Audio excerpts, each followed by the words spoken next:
Hi everyone, this is Chris Crazy House, and I'm back again for one of my favorites blogs. And this time I'm going to be talking about my favorite horror themed video games. Like I said, since it is the month of October and we're getting close to Halloween, I thought I'd talk about some horror themed things. And I already did one about my favorite horror themed anime, so this is my favorite horror themed video games. Now, I don't get as much of a chance to play video games as I used to when I was younger. I was really into it right at the beginning. Like I had the Atari system. I had little games on this really old computer, this desk-sized computer. So I've been into video games for a long time, and for me the thing that always intrigued me about video games is the making of them and how they get done and how you create them. And I'm still enthused about that. I don't get into so much the playing. I think more about the gameplay and how the game is made, and that's why I've gotten into doing that sort of thing. And I've hoped to once the Chronicles of PA is done, to make some more games as well once I learn more about making games. But a lot of games, they stick into my mind. They bring back a lot of nostalgia, and they make me feel. They give me a sense of joy from my game playing days and onto my game playing future as well. So let me talk about some of those games that I really liked when I was growing up. And like I said, all of these have a horror theme to them. The first one is the Friday the 13th game, the one that came out for the NES. And for me, this is a weird memory for me because I never owned this game. I always rented it. I rented it from the video store, and it was one of those generic video stores. It wasn't like Blockbuster or something like that. So this generic video store, they had the games, but sometimes some people would steal the guide that came in, the little booklet that came with the game. So for this game, I really didn't know what to do or what buttons to press. I was just kind of going off of instinct and kind of search my way around. It took me a while to learn even how to play this game. Like I was recently watching a long play trailer of just how the game is played, and I was like, oh, that's what you're supposed to do. Because like I said, when I had the game, I didn't know how to play it, but I loved it. I loved the atmosphere of the game, the different tones. Essentially, the point of the game is you're a camp counselor and you're trying to save the little kids from Jason. So you're kind of going around different places on Camp Crystal Lake. And like I said, I just like the way the game is designed. I like the music. I always remember the theme song as well. I'm going to post links in the description box so you guys can see the game if you've never seen it before. But yeah, like I said, I enjoy playing the game. You always had to find certain items. Like I said, I didn't know what items to get to beat Jason or to beat certain monsters or to get past certain areas. But once I found them, I would just kind of use them at random. It wasn't until later on in my life that I figured out how to play the game, but still had fun with it. It was one of those games that I wanted school to hurry up and end so I can go back and play, because I would play it in the morning before I went to school, and then I want to hurry up and get back home so I can play it some more. So I know you guys have probably good game memories like that as well. So let me know in the comment section what games that you like as well.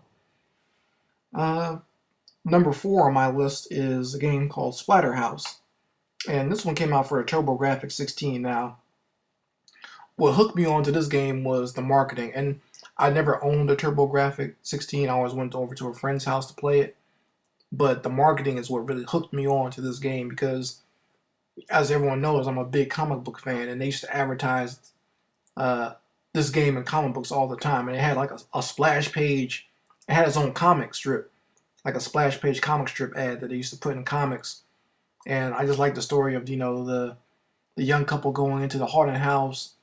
They get knocked out. The girl gets kidnapped, and the man wakes up. He has this special mask that gives him special powers, and he has to fight his way through the house of monsters and everything to rescue his girlfriend. Simple story, but very cool. And I always enjoyed it. I like the monster designs, and I remember I used to draw the characters from the game. Like once I found like the little sprite sheets, I used to make my own versions of the characters.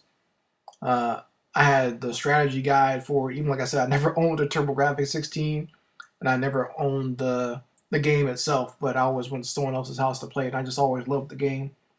Very fun game. Like I said, I always remember the atmosphere of it. And I'm into that haunted house idea. I just like that feel. If I ever get a chance one day, I'll probably do my haunted house movie. Probably have to do it in animation first. But yeah, that I've always liked that feel, and I might even do a game design that way as well.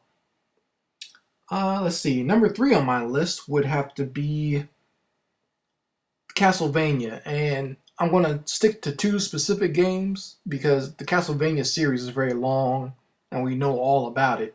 So it's going on since the original days of the NES, and it's kind of evolved with different systems and on different platforms. But I remember playing the first one I ever played was number two. I think was Simon's Quest.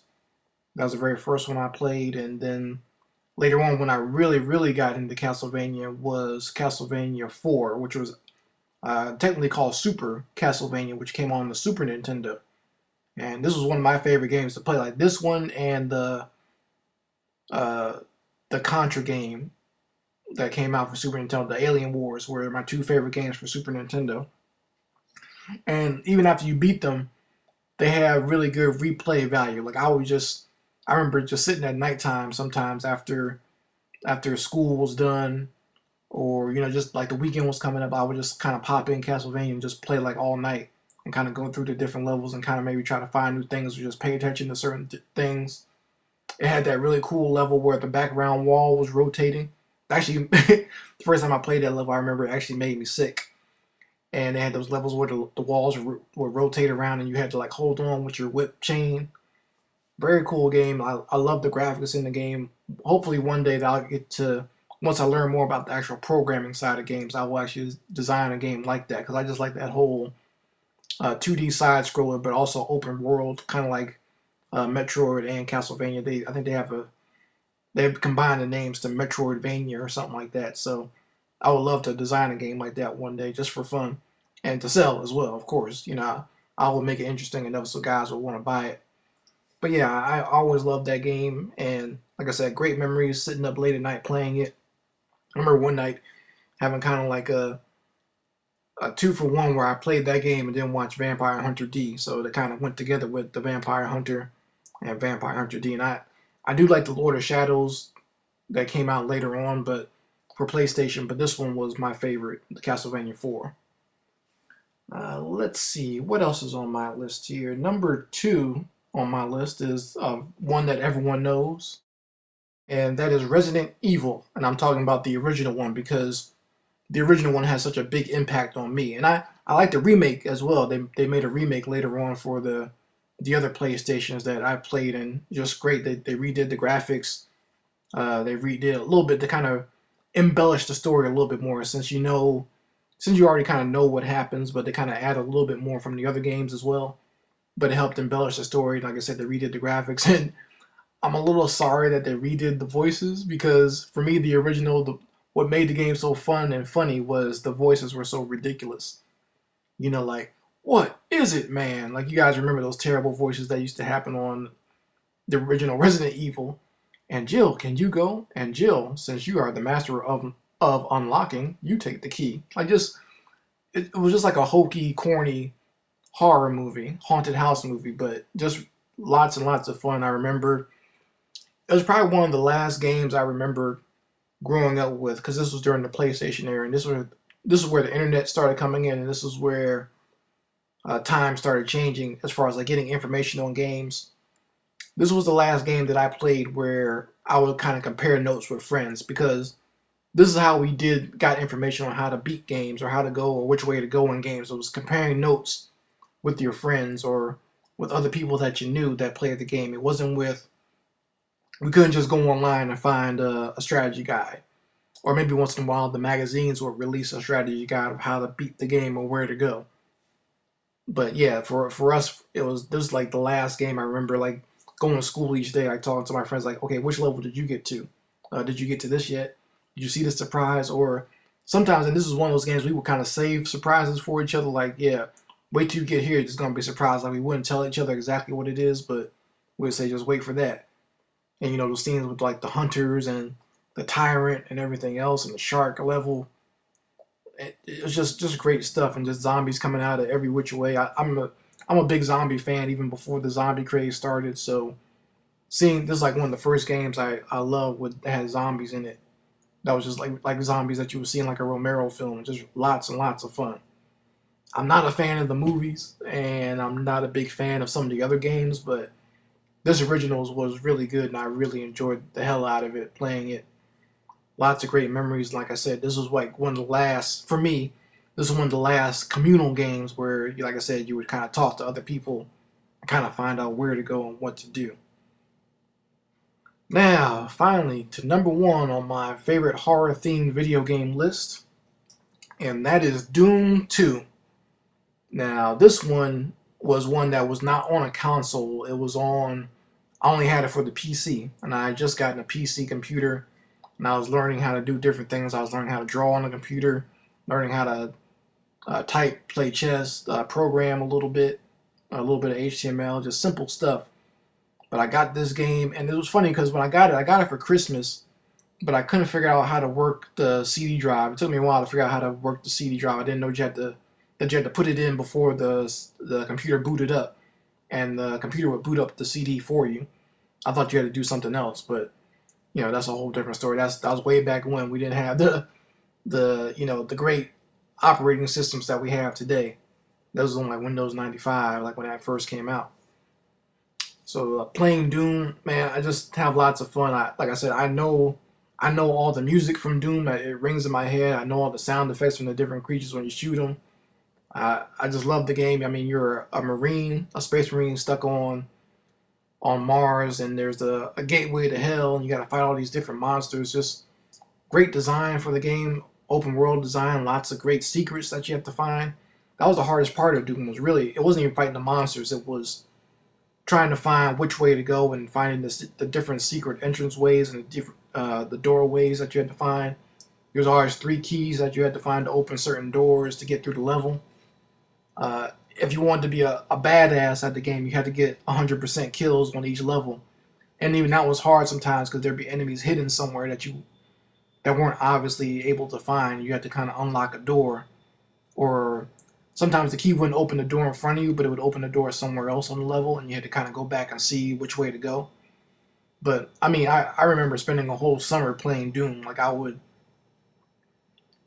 kind of I remember doing my book reports and reading my books for the summer and going to summer camp during the day, and then the afternoon and the evening just sitting there playing Doom like all afternoon long. I remember, like, for some reason I always associate Doom 2 with the comedian Sinbad, because I remember playing it one day and there was one of his comedy specials from the Caribbean was on in the background, and I was just like, my parents and my family were all listening to that, and I was sitting there playing Doom 2. Of course, they didn't know what I was playing. They probably wouldn't like it, but they knew that I was playing this extremely violent, gory game. But I just loved it.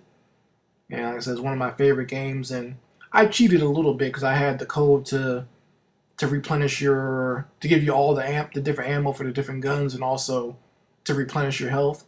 So I cheated a little bit with that game towards the end, because it just got so difficult where I was just getting my head blown off by these giant monsters with rockets and stuff like that. So I cheated a little bit, but still an enjoyable game. Like I said, one of those games that I have in my memory that I just love playing. I still have the disc actually. It doesn't boot up as well on my laptop, but every once in a while I'll put it in there just as fun or whatever when I get a chance. But mostly nowadays I'll stick to my mobile games. But yeah, so that's my favorite horror-themed video games. I want you guys to go in the comment section and let me know which video games were your favorite. Maybe there's some that I missed or I don't know of, or maybe there are some that I mentioned that you liked and you want to share some of your memories as well. If you're a person that does YouTube videos, please feel free to do a video response. I always appreciate that as well.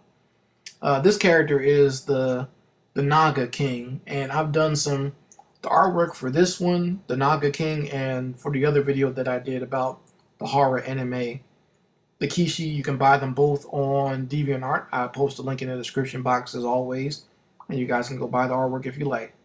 Anyway, this is Chris Crazy House signing out. These are my favorite horror-themed video games, and let me know what you guys think of this video. And subscribe. Chris Crazy House signing out. Peace.